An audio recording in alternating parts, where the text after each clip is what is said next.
Hoje é um sábado mais que especial. Quem sabe me dizer o que nós estamos comemorando hoje? Dia do Pastor. O Dia do Pastor.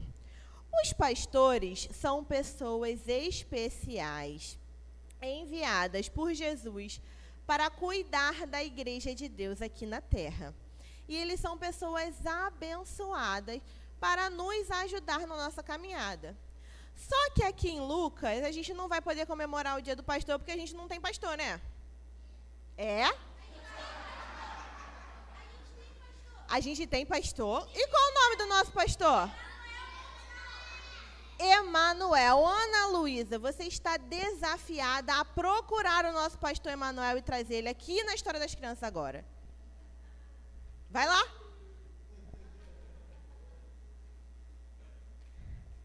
Vai puxar o pastor. Nesse Dia do Pastor, nós queremos te dar um abraço, pastor. Então as crianças vão levantar e vão dar um abraço no nosso pastor Emanuel. Cuidado com o nosso pastor, porque a gente precisa ter pastor, né? Para o restante do culto. Devagar. Se sentiu abraçado, pastor? Muito bem. Vamos soltar o pastor devagarzinho. Muito abraçado. E um pouco amassado. Pastor, nós temos uma lembrança. E a igreja faz... As crianças fizeram cartinhas e desenhos para o pastor. E o pastor vai poder ler e ver as cartinhas das crianças, desenhos, desde o hall até os juvenis. Tá bom, pastor? Então, essa é a nossa lembrança. E hoje nós vamos... E os adolescentes. E hoje nós vamos fazer a nossa oração especial para o nosso pastor. Então, nós vamos ficar de pé e estender as nossas mãozinhas, umas mãozinhas bem pequenininhas, mas... em direção ao nosso pastor. Então, mãozinhas estendidas para o nosso pastor. E vamos repetir. Senhor Jesus, muito obrigado pelo nosso pastor Emanuel. Continue cuidando da vida dele e da nossa igreja.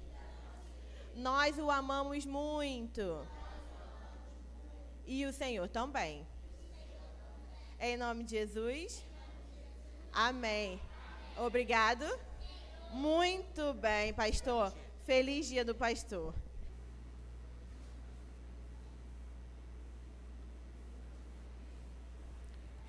Então, querido pastor Emanuel, pastor é um substantivo masculino e traz justamente umas características interessantes. Pessoa que guarda, guia e apacenta o seu rebanho. É um guia espiritual. No sentido figurado, cura de almas.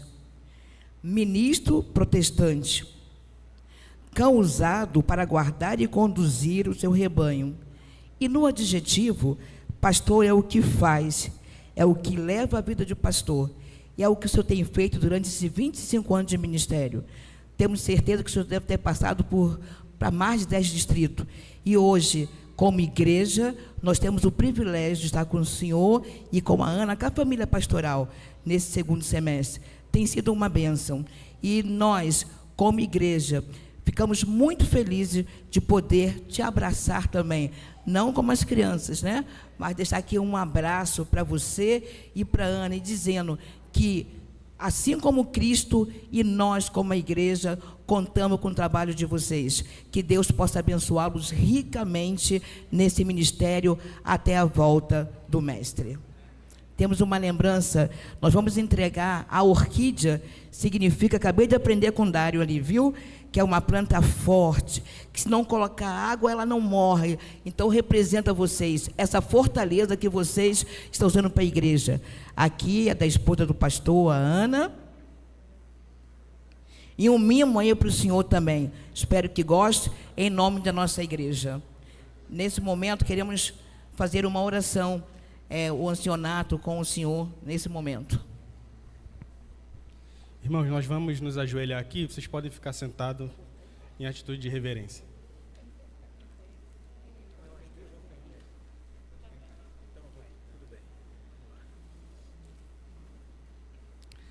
Senhor, nós primeiramente te pedimos perdão pelos nossos pecados. Estamos aqui na Tua casa, Senhor, numa data comemorativa pelo Dia do Pastor. Sabemos, Pai, que o Senhor dedicou pessoas, que o Senhor distribuiu dons, e um desses dons, Senhor, muito importante, que o Senhor nos deu, é o dom de pastorear ovelhas. E na pessoa do pastor Emanuel, que se encontra aqui ajoelhado, o Senhor concedeu também, Pai, esse dom para ele. E nós te pedimos que o Senhor venha guiá-lo, Senhor, em todos os momentos. E aqui ajoelhados nesse momento, Pai, nós que aqui estamos, erguemos as nossas mãos sobre ele e te imploramos, Pai, e te rogamos que em todos os momentos, em todas as atitudes que ele tiver, que o Espírito Santo o guie. Sabemos da árdua tarefa, Senhor, que é conduzir o teu rebanho, mas sabemos também que o Senhor vai à frente desse trabalho, que esse trabalho não é nosso, mas é teu, e que o Senhor possa guiá-lo em cada dia, em cada palavra, em cada decisão que ele precisar tomar. Por favor, Pai, dê saúde para ele, pois sabemos também que esse é um trabalho que exige muito, não só da mente, mas também do corpo. Dê a ele a direção certa e também proteja, Pai, toda a sua família contra as ciladas do inimigo. Que o Senhor possa fazer um escudo, Pai, ao redor da família dele. E que essa extensão possa ser também para toda a nossa igreja.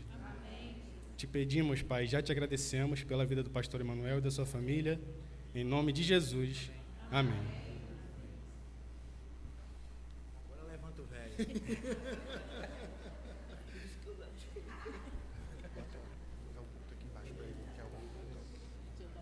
Aqui, pastor.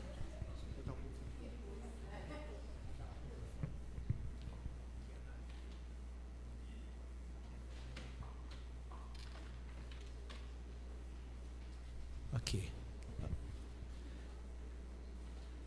Quase me derrubam, mas valeu a pena, viu? Obrigado, gente, pelo carinho. Muito bem. Eu vou contar um segredo para vocês. Enquanto a Thalia e a Thaís cantavam, eu derramava algumas gotas, algumas coisas que chamamos de lágrimas pelos olhos. A letra é muito forte da música, né? Muito forte. E me levou, né, há algum tempo atrás, não muito tempo, quando meu filho Emanuel, mais novo, que daqui a um mês ele forma em medicina, é um orgulho do pai também. Ele tinha um sonho, o Emanuel. Hoje ele não pôde estar aqui, porque ele tem uma prova de medicina amanhã, de 1 da tarde até as 18 horas. Todo médico tem que fazer agora antes de ser médico, senão não. É tipo a OAB, né? É tipo a OAB dos advogados. Tá certo, porque está surgindo aí uma turma de médicos não assim capacitada, e quem sofre são os pacientes. Tá correto, tem que jogar duro mesmo, tem que dificultar mais ainda, porque mexe com vidas e tem que cuidar das vidas, né? E o sonho do meu filho Emanuel não era ser médico, ele queria ser pastor de ovelhas. Vocês sabiam qual era o meu sonho? Era ser médico. Eu não sei porque é que Deus me chamou para ser pastor. Eu não tinha dom para ser pastor. Eu até hoje fico me perguntando, porque eu era um homem muito tímido. Eu não sei porque eu estou aqui em frente de vocês falando, porque eu me tremia feito vara verde. Como é que? E um dos maiores medos do ser humano é falar em público. Sabiam disso? Ah, é muito fácil. Pega o microfone, vem tu falar aqui. Tem gente que tem taquicardia. Tem gente que morre do coração se chamar para falar à frente de um público.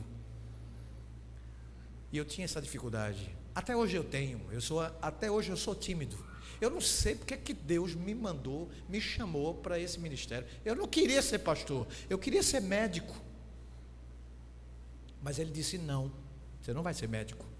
Aliás, você vai ser médico de almas. E eu louvo a Deus por ser pastor dessa igreja. Eu li um texto, eu reproduzi isso nas mídias sociais, nas redes, e esse texto, ele é muito bonito. Eu vou compartilhar com vocês aqui o texto profético, iluminado pelo Espírito Santo, e esse texto diz assim, ó: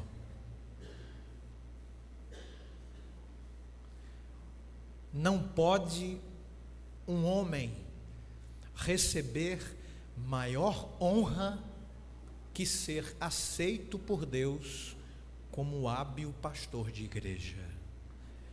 Ellen White escreveu isso no século XIX. Não pode um homem receber maior honra do que ser pastor de igreja.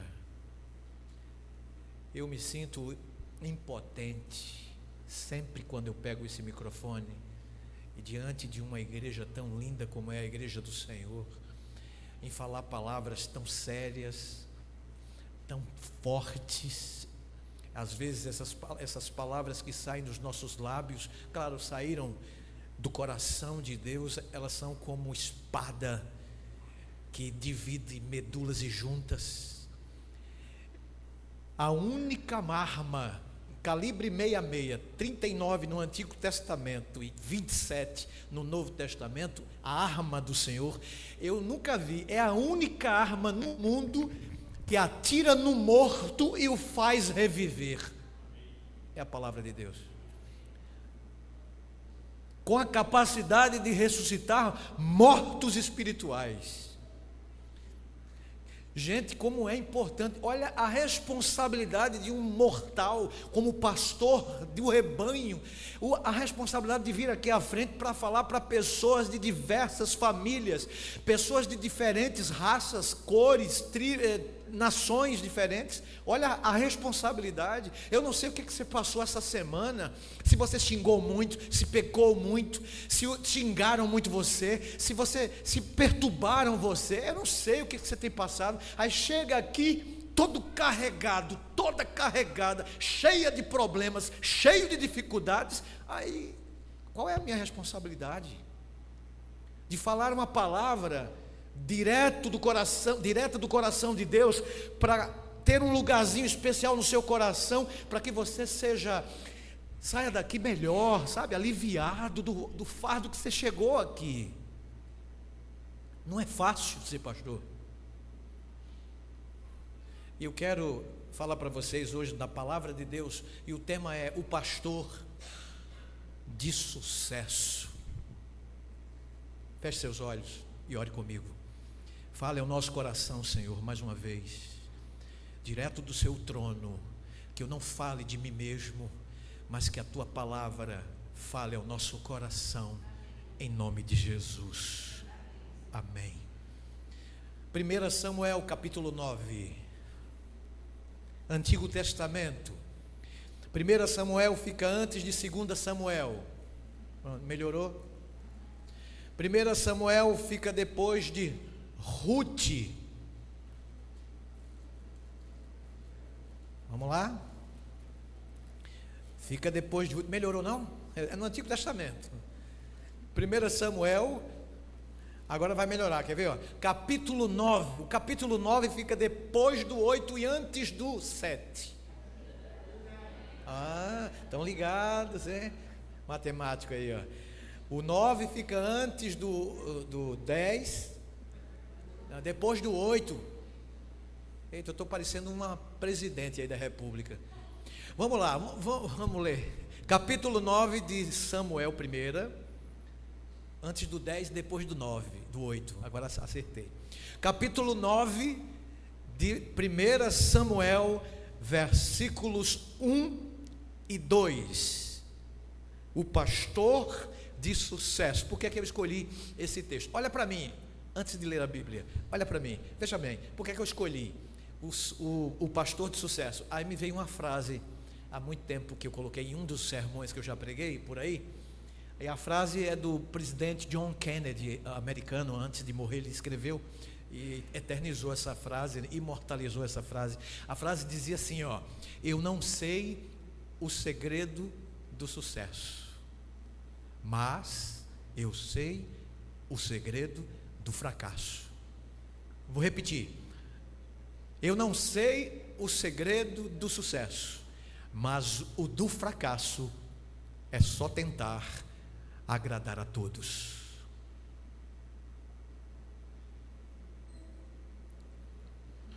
Você sabe qual é o segredo do sucesso? Segundo Kennedy, é tentar agradar a todos. O do fracasso, ele não disse o segredo do sucesso, ele disse o segredo do fracasso. Eu vou dizer agora o segredo do sucesso. O segredo do sucesso é se colocar sob a proteção, sob o cuidado de Deus. É estar aos pés de Cristo. Esse é o segredo do sucesso. E o pastor de sucesso? É a mesma coisa. É um homem que se coloca sob o cuidado de Deus, sob sua liderança, sob seu cuidado e debaixo de suas asas. É o segredo do pastor de sucesso. O pastor de sucesso não precisa mexer em internet, não precisa ser um bom youtuber, não precisa ser um instagrammer, não precisa ser um bom editor de vídeos, não precisa ser um bom cantor, não precisa ser um bom pregador. Ah, é, pastor? Eu pensei que o pastor de sucesso era aquele que aparecia nas mídias aí e levantava multidões. Como é bonito, né? Como é bonito, que dom maravilhoso é o dom da oratória. Quantos gostariam de ter o dom da oratória e não tem? Eu mesmo gostaria muito de saber pregar, mas eu não sei pregar. Modéstia à parte, eu não sei pregar.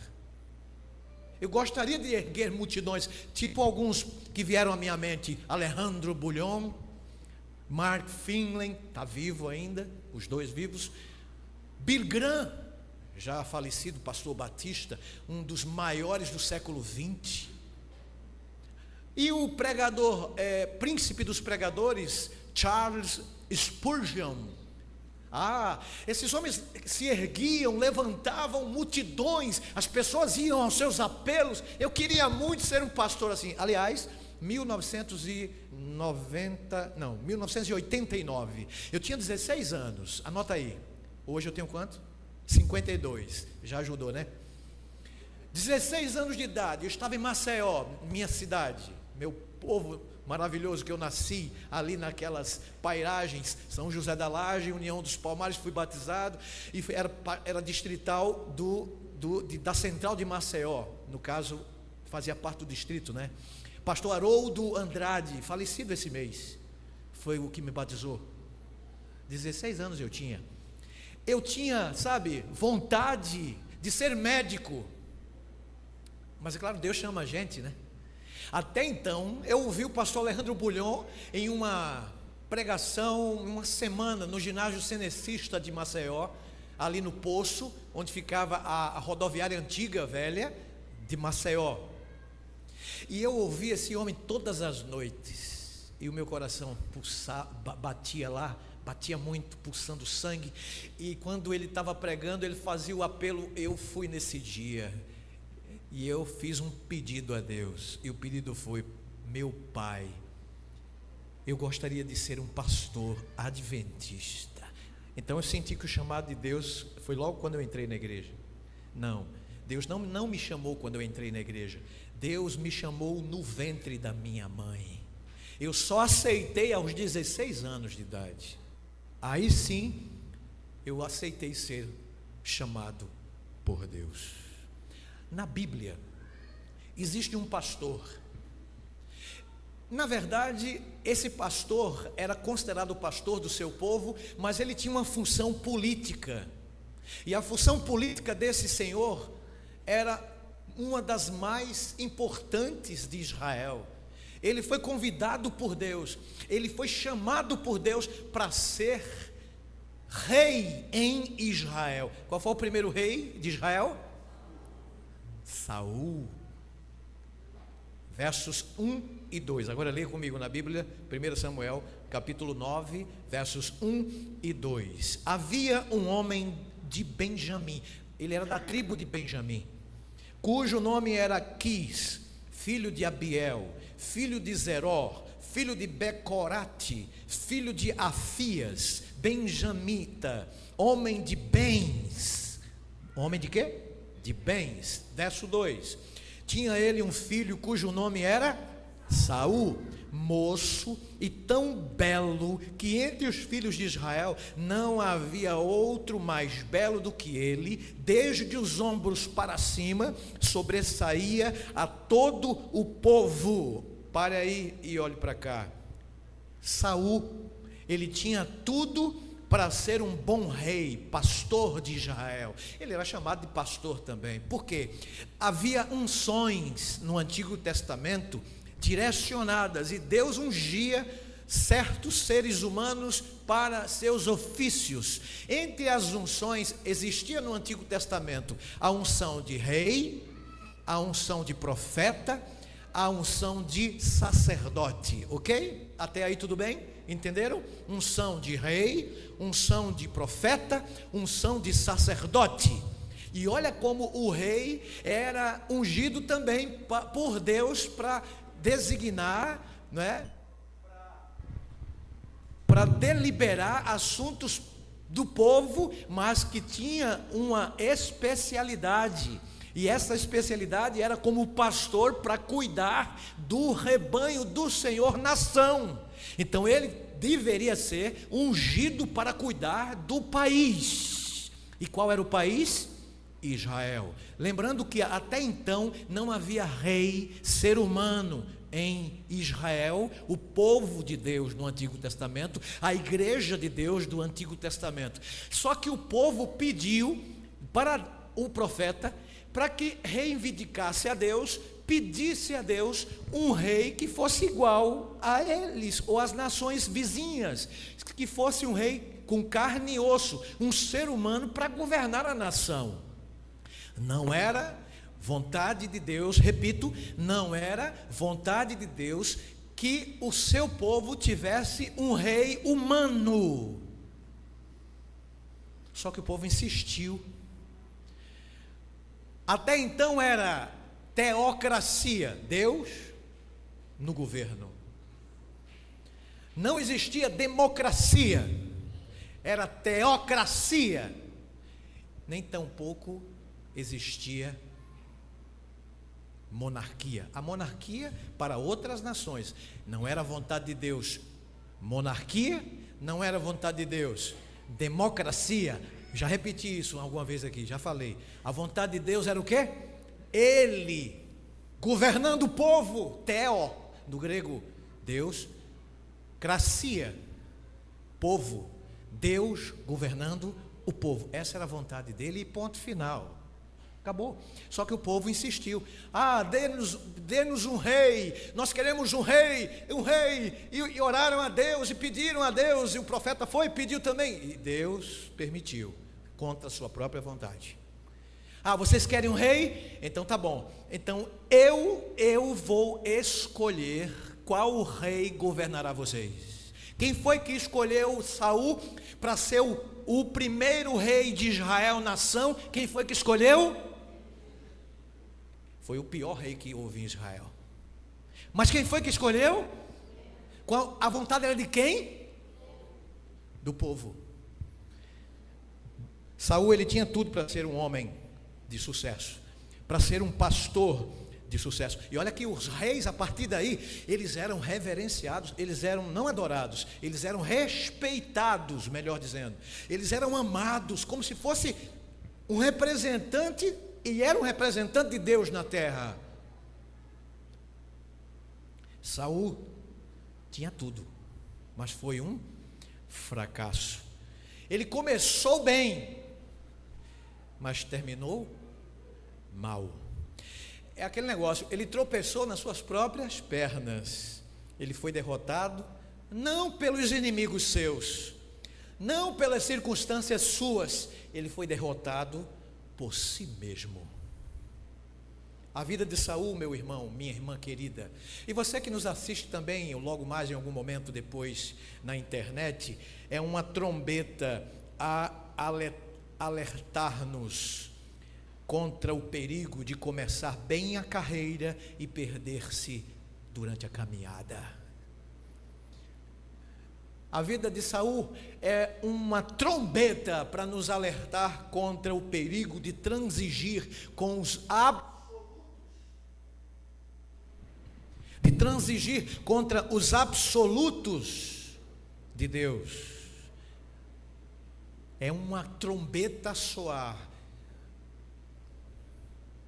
sobre o perigo de cada um de nós correr de negociar os inegociáveis de Deus. A vida de Saul nos ensina, minha querida irmã, meu querido irmão, o que não devemos fazer. A vida de Saul nos aponta para o perigo de receber em si mesmo a merecida punição do seu próprio erro. Tudo bem, a Bíblia mostra para a gente que ele tinha tudo para ser uma bênção, mas ele foi uma maldição e o primeiro rei de Israel.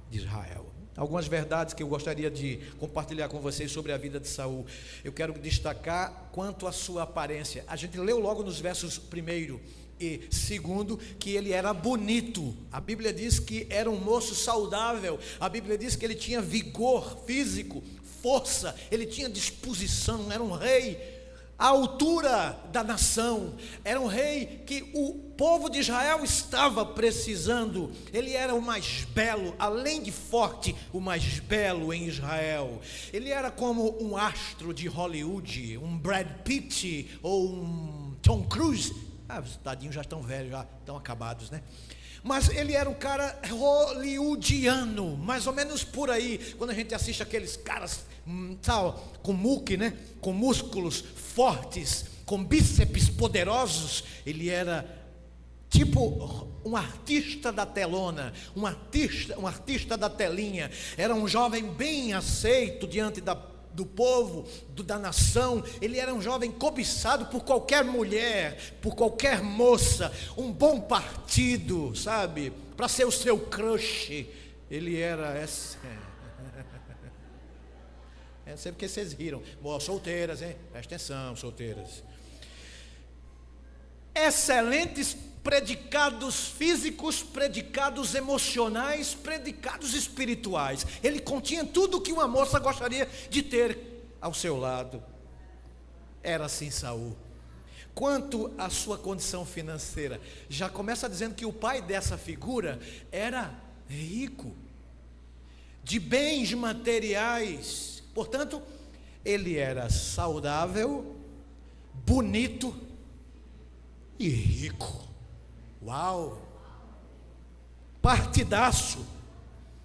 Quanto ao privilégio, olha aí, mais coisas boas para aquele homem que poderia ser um pastor de sucesso em Israel.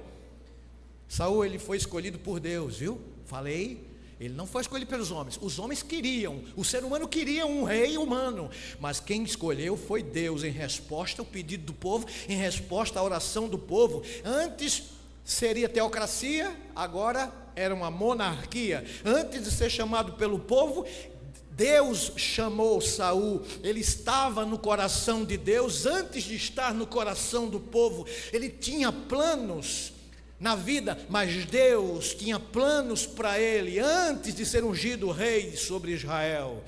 E o próprio Saul nunca ambicionou ser rei. Vocês sabiam disso? Ele não queria ser rei. Não, pastor, não. Mas Deus o escolheu. Não foi eleito pela terra, ele foi eleito pelo céu. Não foi escolhido por homens, mas escolhido por Deus. Sensacional. Predicados incríveis, espetaculares, fantásticos para ser uma bênção, um homem, um pastor, um rei de sucesso. E quanto ao seu caráter? Bem, ele era humilde, a Bíblia diz, em 1 Samuel 9, 21, ele se sentiu indigno de ocupar a posição de rei, sabiam disso? Em 1 Samuel 10, versos 20 a 22, por exemplo, no dia da coroação, no dia que ele foi coroado rei, ele se escondeu no meio da bagagem, era tímido. Apesar de todos esses predicados físicos, emocionais e espirituais, ele era um homem humilde, não queria ser rei. Mas, irmãos, ele estava escondido atrás da bagagem para não ser achado digno de ser rei. Ele enfrentou a oposição dos filhos de Belial, mas com mansidão e humildade, não os esmagou usando sua força. Tudo isso antes de ser rei. Depois, no início do seu ministério, e o que aconteceu? Lamentável, ele esqueceu de tudo aquilo para o qual Deus o chamou. Quanto ao relacionamento que ele tinha, olha para cá, quanto ao relacionamento que ele tinha com Deus, por exemplo, ele foi transformado. Ele tinha o Espírito Santo nele. Era, pastor? Era. Ele foi usado pelo Espírito de Deus. Usado, pastor? Foi. Tinha intimidade com Deus. Ele tinha intimidade com Deus, pastor. Isso é o segredo do sucesso. Ele tinha intimidade com Deus. E ele tinha o poder de Deus em sua vida. Porém, entretanto, todavia, sabe o que aconteceu? Ele destruiu sua vida com as próprias mãos. Como falei, ele tropeçou nas suas próprias pernas. Tinha tudo para triunfar. Tinha a unção de Deus e o apoio do povo. Deus, diz a Bíblia, era com Saul. 1 Samuel 10, verso 7. Ele era líder, sabe, daqueles que você diz, esse tem dom mesmo. Tinha Deus com ele, mas terminou a sua vida em tragédia. Ele fez opções erradas na vida, não escutou conselhos, endureceu o coração, perdeu essa comunhão com Deus. Aí não buscava mais a face de Deus, não buscava mais na crise. Ele se sentia autossuficiente. Olha, a vida dele é uma trombeta contra a arrogância, contra tudo que a gente não deve fazer, né? Ele perdeu essa comunhão. Ele tinha medo chegou a ter medo das consequências do pecado, assim como Judas, e não teve medo do pecado. Você sabe qual é a diferença de Pedro para Judas? Porque ambos traíram Jesus, vocês sabem disso, né? Pedro e Judas, todos os dois traíram Jesus. Confere, tudo certinho? Todos os dois, todos. Um se arrependeu, o outro também. Um a gente chama de arrependimento, o outro a gente chama de remorso, né? Porque o que a gente chama de remorso é o arrependimento não verdadeiro, não é o arrependimento certo, é o remorso. Aí a gente chama de remorso, mas é um arrependimento falso. Por quê? O arrependimento de Pedro foi por causa da culpa que ele cometeu em negar seu Salvador. Só que o de Judas não foi pela culpa que ele se arrependeu, foi pelo resultado do seu pecado, pelo resultado da culpa. Ele, quando viu que o negócio estava pegando fogo, o circo estava pegando fogo, e que Jesus realmente ia ser entregue, e foi entregue por ele por 30 moedas de prata, que Jesus iria no outro dia ser crucificado junto a 2 bandidos, aí ele começou a chorar amargamente, e ele teve remorso. O arrependimento de Judas foi por conta do resultado da culpa, e não como Pedro, pela causa. Então, o que acontece? Saul, ele tinha mais medo da consequência do pecado, e não tinha medo da própria transgressão. Aí de queda em queda, o que aconteceu com a vida dele? Ele foi descendo a um profundo abismo. Aí ele cometeu algumas atitudes erradas na vida. Essas atitudes erradas na vida que nós nunca deveríamos cometer. E infelizmente nós somos teimosos e cometemos essas manobras, vamos dizer assim, erradas. E sabe quando a gente faz uma manobra errada? Não sei se é aqui, na minha terra chama barbeiro, mas barbeiro é que faz barba e cabelo, né? E bigode. O que é um barbeiro no trânsito? Já viu essa frase aí? Eu aprendi, parece que foi aqui, né? O barbeiro no trânsito é aquele que não sabe dirigir, Valdoberto. É aquele que não sabe dirigir. Aí faz uma manobra errada. O que acontece com a manobra errada? Está errado. E o problema é, se isso, às vezes a gente faz uma manobra errada e se sai ileso, se sai sem multa de trânsito, e se sai bem, mas pode ser drasticamente lá na frente, se continuarmos cometendo essas manobras erradas da vida, mas na frente a gente pode fazer uma dessas e a gente não sobrar na curva, ou sobrar na curva, e a gente venha a não fazer mais porque não existe mais como fazer. Irmãos, algumas atitudes erradas na vida que esse homem cometeu, e ele não se tornou um pastor de sucesso, um rei de sucesso. A primeira, e eu quero, antes de dizer a primeira, lembre-se, não tenha medo das consequências do pecado. Tenha medo do próprio pecado. Porque santidade não é separação do pecador. Santidade é separação do pecado. Tenha medo de pecar. Mesmo o pecador que você é, que sejamos, nós devemos ter medo. Tem tanta gente que é alérgica por aí, né? É alérgica a leite, é alérgica a queijo, é alérgica a kiwi, é alérgica a banana, é alérgica a laranja. É tanta alergia nessa vida por causa do pecado, né? Tem alergia pelo pecado, pelo amor de Deus. Primeira atitude errada, manobra errada de Saul foi a impaciência. Lembram da batalha contra os filisteus? Isso mesmo, olha para mim. A batalha contra os filisteus. Samuel, ele teve que se ausentar, foi para uma investidura. Ele foi investir um desbravador, um aventureiro em outro lugar. Ele teve que se ausentar e deixou ordem para Saul esperá-lo 7 dias. Lembra dessa prova? Para fazer o sacrifício. Então os filisteus eram 30.000 carros, 6.000 cavaleiros. Aí os dias foram se passando, a moral também foi indo embora do rei, né? Estava bem lá baixa a moral do rei Saul. De hora em hora, de dia em dia vinha a cobrança: cadê? Vamos fazer o sacrifício, Saul.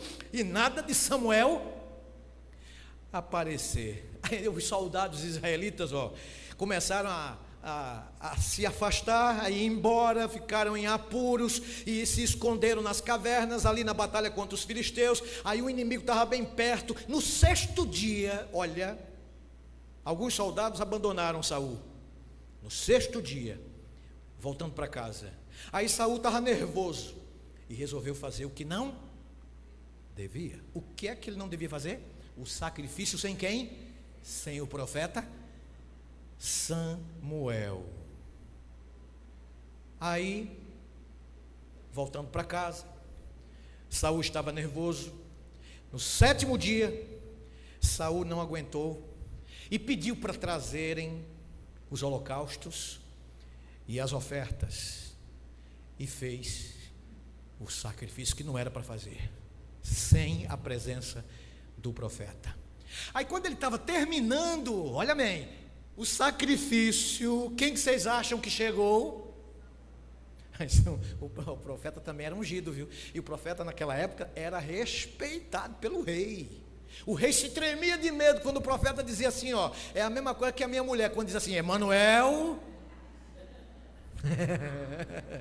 Aí vem chumbo grosso, irmão.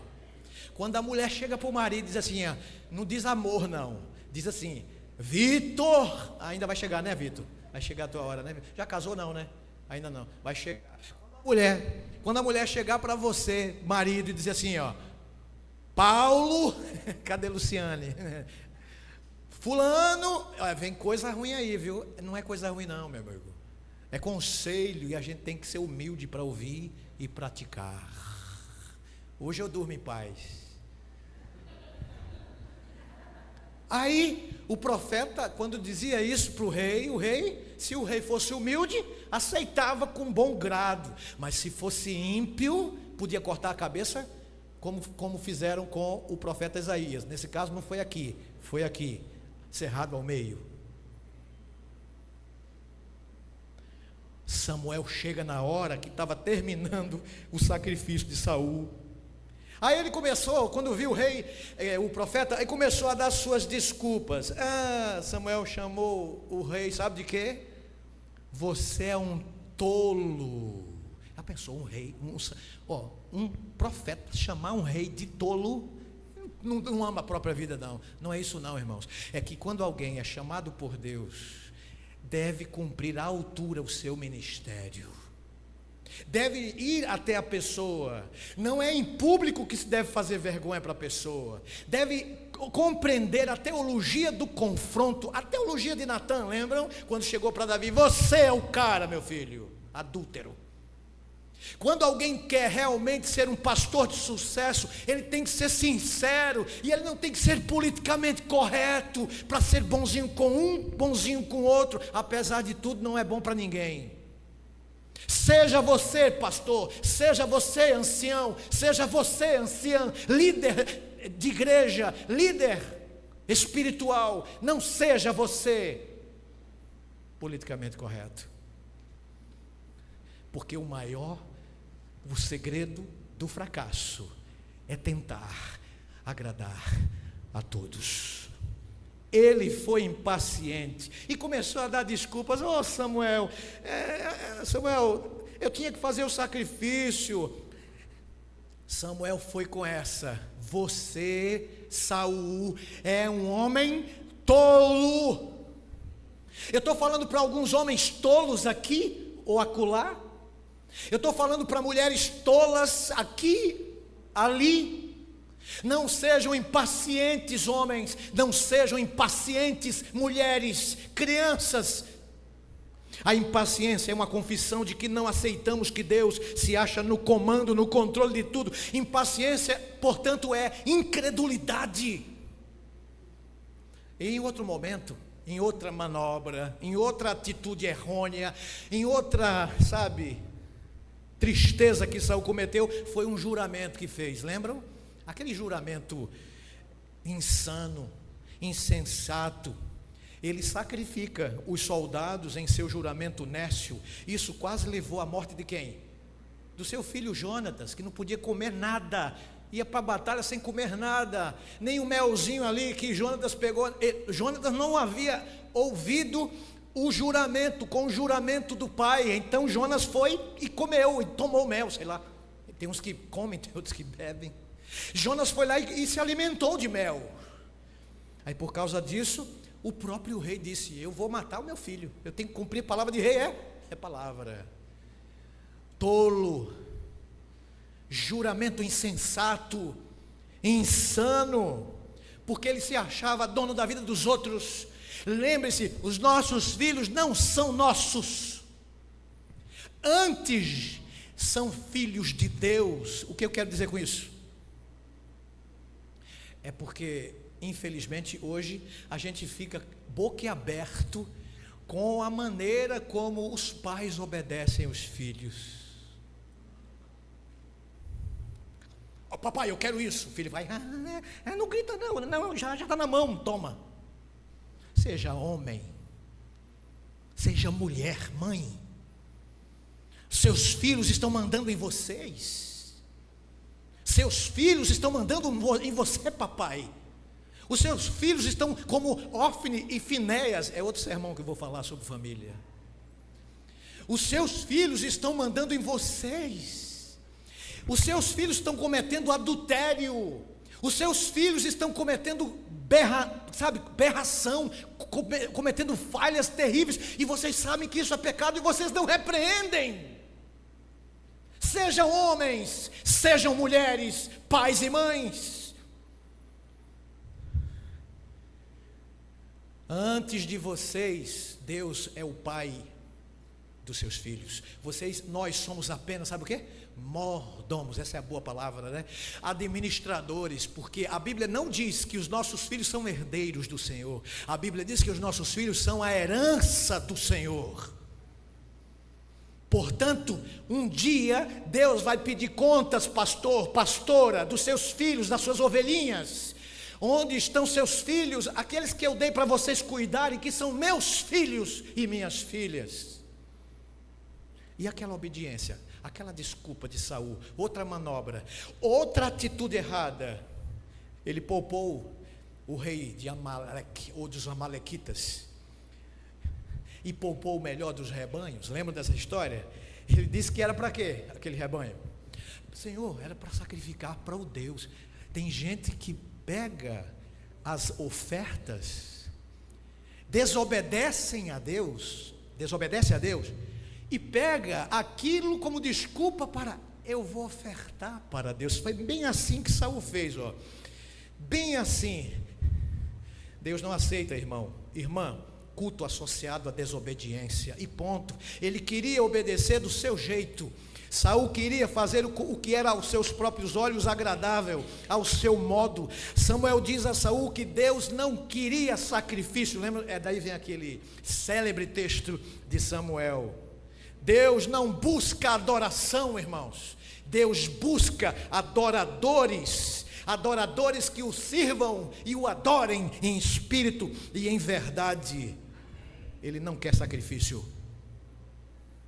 ele quer obediência, porque obediência é muito mais raro e muito mais propício e muito mais importante do que apenas a oferta, do que apenas o dízimo. Aí Samuel diz a Saul que a rebelião é como se fosse feitiçaria, e a sua obstinação como se fosse idolatria. Não obedecer a Deus, portanto, é rebelião. Não obedecer a Deus, portanto, é como se fosse idolatria. Portanto, minhas queridas ovelhas, obedeçam a Deus, porque quando obedecemos a Deus, nós oferecemos o sacrifício agradável. Samuel se afasta de Saul. A Bíblia diz, e este não mais o procura. Saul, ele não quer mais ouvir a palavra de Deus. Aquele que antes tinha tudo para ser o bom pastor de sucesso, que procurava a Deus, que tinha o temor de Deus e tropeçou nas suas próprias pernas por causa de sua arrogância, de sua ignorância, do seu orgulho, da sua rebeldia, da sua idolatria.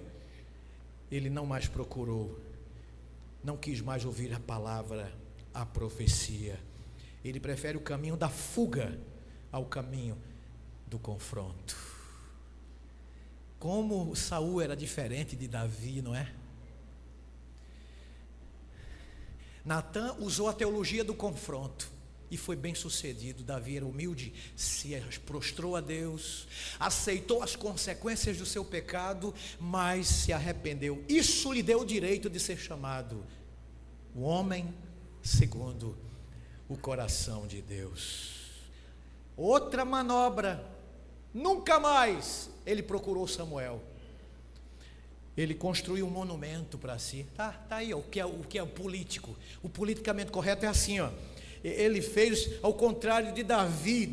O sonho de Davi era construir um templo para Deus habitar. E sabe o que Saul fez? Um monumento para si mesmo, uma estátua para si mesmo se vangloriar. Eu sou o melhor, eu sou o maior. Quantos queridos, quantas queridas, quantos são os monumentos que nós temos erguido, temos construído para nosso prazer? Você está buscando a glória de Deus ou a sua própria? Para fechar a manobra errada, ou as atitudes erradas, como se não bastasse, uma música de sucesso em Israel infernizou a vida de Saul. Como assim? Ele, para poder dormir, precisava de alguém para tocar harpa, porque o demônio entrava dentro dele. Desculpe a redundância. Como assim? Um homem que foi chamado para ser pastor em Israel. Uma música, até as meninas cantavam essa música. Os soldados assobiavam em suas fileiras, as mulheres entoavam em suas casas essa música. Indignou Saul. Que música, pastor? Saul matou milhares, mas Davi erradicou milhões. Isso preocupava tanto aquele homem, Saul, que começou a ter um ciúme doentio, sabe? Não era zelo, não. Isso infernizou a vida do rei. Lembre-se de uma coisa, querida, vou para a parte final do meu sermão. Ódio. O ódio é uma porta aberta para a ação de Satanás. O escritor do Novo Testamento quis dizer isso, quando em síntese abordou o tema profético e bíblico. A mesma coisa que assassinato, eu estou parafraseando o texto, é alguém que odeia o seu irmão. Portanto, quem odeia o seu irmão está sendo um homicida. O ódio é uma porta aberta para a ação do inimigo. Então, um espírito maligno se apossou de Saul, diz a Bíblia. A vida do rei agora passou a ser controlada não pelo Deus de Israel, mas pelo inferno. Em vez de se arrepender, o que é que ele fez? Endureceu como Faraó.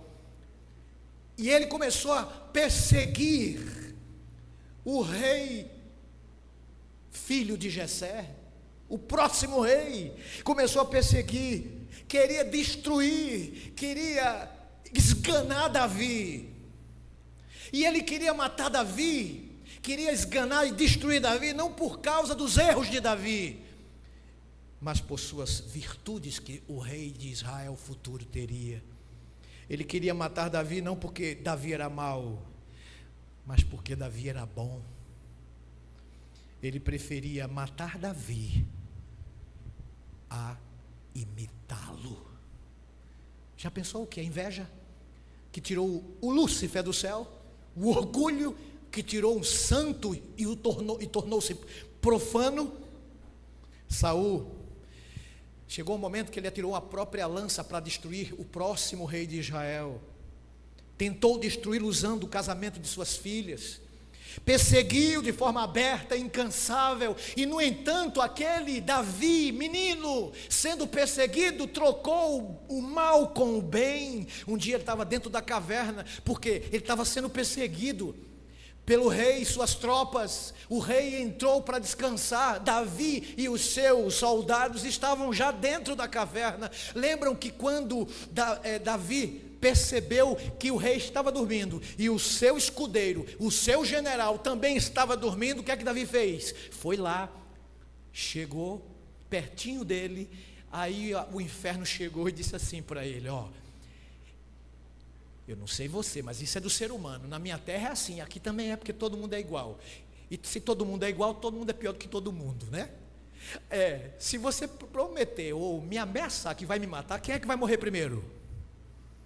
Você, porque eu não vou deixar você me matar. Isso é do ser humano, viu? Então veja bem, Saul prometeu incansavelmente perseguir o rei Davi, para quê? Para matá-lo. Jura de morte. Aí quando chegou lá, Davi teve a oportunidade em suas mãos. Aí o inferno chegou no ouvido, através de um soldado de Davi. Davi, está aí, ó. Ele jurou te matar, ele vai te matar, ele vai te perseguir, ele é incansável para te matar. Então, você tem a mão desse teu inimigo, Davi, você tem a vida dele em tuas mãos, Davi. Pega a espada dele. Davi pegou a espada. Agora é só um golpe fatal no pescoço ou no coração, Davi. Vai agora. Eu imagino Davi olhando para o cara e dizendo: arreda, Satanás. alto. Aí Davi vai, ó, e tchá, cortou um pedacinho da roupa do rei, um pedacinho do paletó do rei, quem sabe pegou num pedacinho da gravata vermelha do rei. E Davi chegou e disse: meu Deus, ele ficou com a mente pesada, sabe? Martelando ali: você fez errado, Davi. Aí Davi, sensível como era a voz do Espírito Santo, o homem segundo o coração de Deus, ele olhou para o soldado e disse: como é que eu vou fazer mal ao ungido do Senhor? Mesmo com o diabo no couro, ele foi ungido com o Senhor. O que isso nos ensina é que a gente não deve se meter onde a gente não tem autoridade para se meter. Está com raiva do pastor? De mim não, você não tem raiva de mim, eu sou amado por vocês. Está com raiva de alguém lá? Pastor? Fez lambança, que são seres humanos? Quantos erros já cometemos? Entrega a ele, sabe para quem? Não para Saul, não para a espada, mas para Deus. Não faça justiça com suas próprias mãos, porque eles são ungidos do Senhor. E a própria Bíblia diz assim, ó: não faça mal aos meus ungidos, não falem mal. O pessoal perdeu a noção do negócio. O que mais se tem hoje é pastor falando mal de pastor, é irmão falando mal de irmão. A gente não deve falar nem de pastor, nem de ninguém, né? Ninguém. Como é? Ele só porque cortou um pedaço da orla do rei, ele ficou com o coração contrito. Pastor, as pessoas falam mal de líderes? Falam. Eu vou repetir algo que eu já falei aqui em outro sermão. Se alguém falar mal de você, não se defenda, viu? Olha aí, ó. Que lição a gente aprende com Davi. Davi disse: eu não vou fazer mal ao ungido do Senhor, deixa com Deus, Deus vai se encarregar de cumprir a justiça dele. Se alguém falar mal de você, irmão, olha para mim, não se defenda, por duas razões: seus amigos não vão querer explicações, e a segunda, os seus inimigos não as merecem.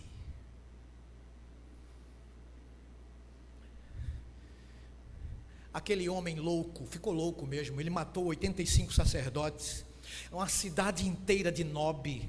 Saul não se arrependeu de seus pecados, e por final, o que é que ele fez?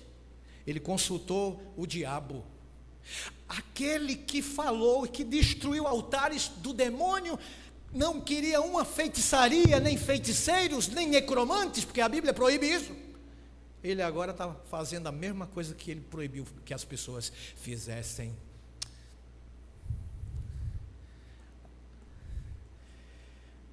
Consultou a feiticeira, não consulta a Deus através do profeta em vida, aí ele quer consultar a Deus através do profeta que já foi para a sepultura. Você sabe que quem morre, morre. Mas ele foi consultar Samuel, não quis mais consultar Samuel enquanto Samuel estava vivo, agora Samuel já estava morto. Aí foi pegar uma feiticeira lá e pediu numa sessão espírita para que a feiticeira levantasse o homem que já tinha morrido. Não vai sair nunca o homem que já morreu. Não, a Bíblia diz,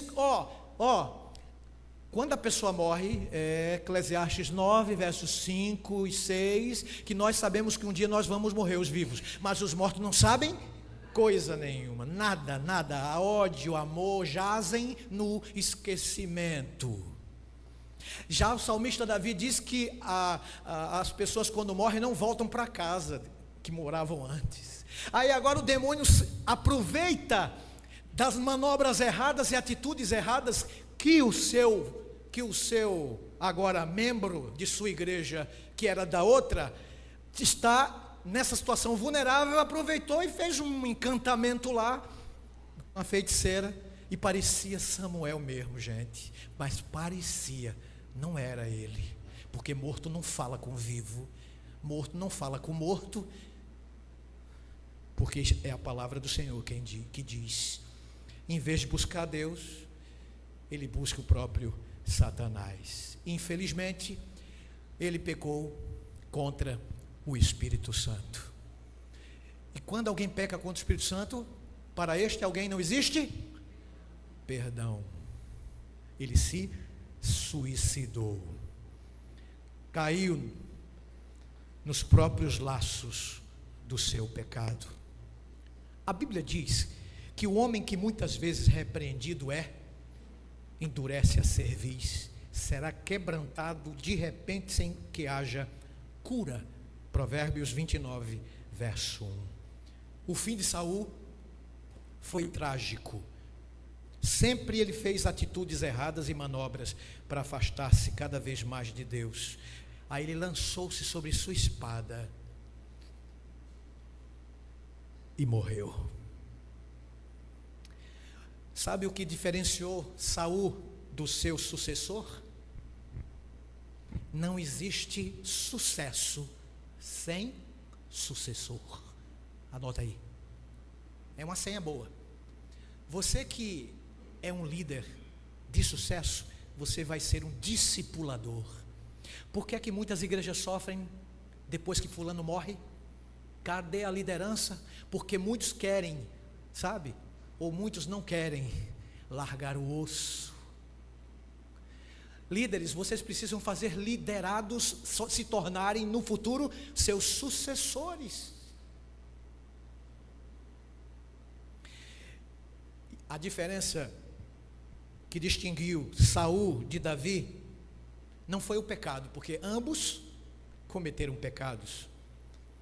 A diferença que distinguiu Davi de Saul é que Davi, quando foi confrontado, se arrependeu, e Saul tornou-se mais endurecido. Saul pensava na sua própria glória, entretanto Davi na glória de Deus. Vá para casa hoje e seja um pastor da sua casa, uma pastora do seu rebanho de sucesso, e não faça manobras, atitudes erradas como este rei, que alertou para a gente, como uma trombeta, para a gente não negociar o inegociável. Entregue sua vida a Deus por inteiro. Você não precisa pregar bem, você não precisa cantar bem, não precisa ter dons hollywoodianos.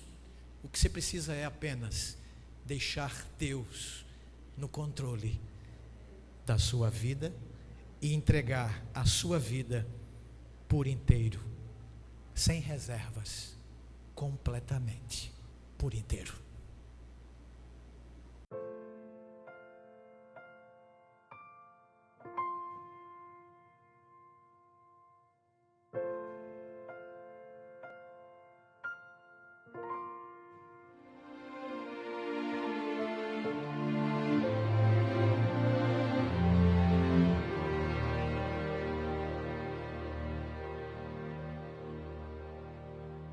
Como é lindo ver pessoas que amamos a reconhecer, e viver para Cristo é muito mais do que vencer. É encontrar motivos para ser feliz. Como é lindo ver a salvação chegar e transformar alguém, mudando atitudes que vão mais além do que palavras. Tudo muda quando damos ao Senhor o que é dele. Nossa vida, nossa decisão de estar com Ele por inteiro, colorida. Nossa vida fica muito mais bonita quando está nas mãos de um grande Deus artista.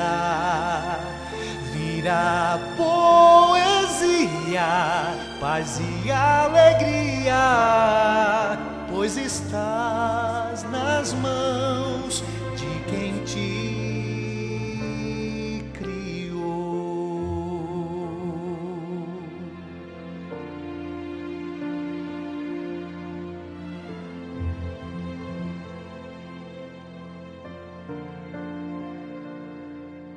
Como é lindo ver a salvação chegar e transformar alguém, mudando atitudes que vão mais além do que palavras.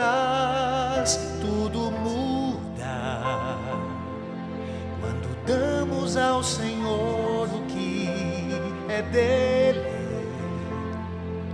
Nossa vida, nossa decisão de estar com Ele por inteiro, colorida.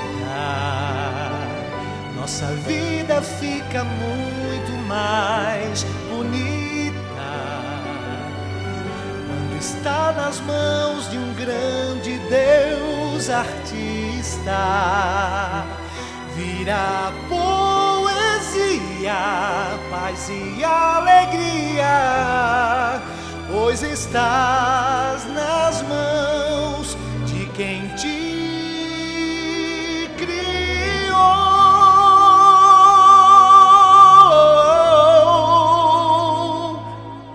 Tudo muda quando damos ao Senhor o que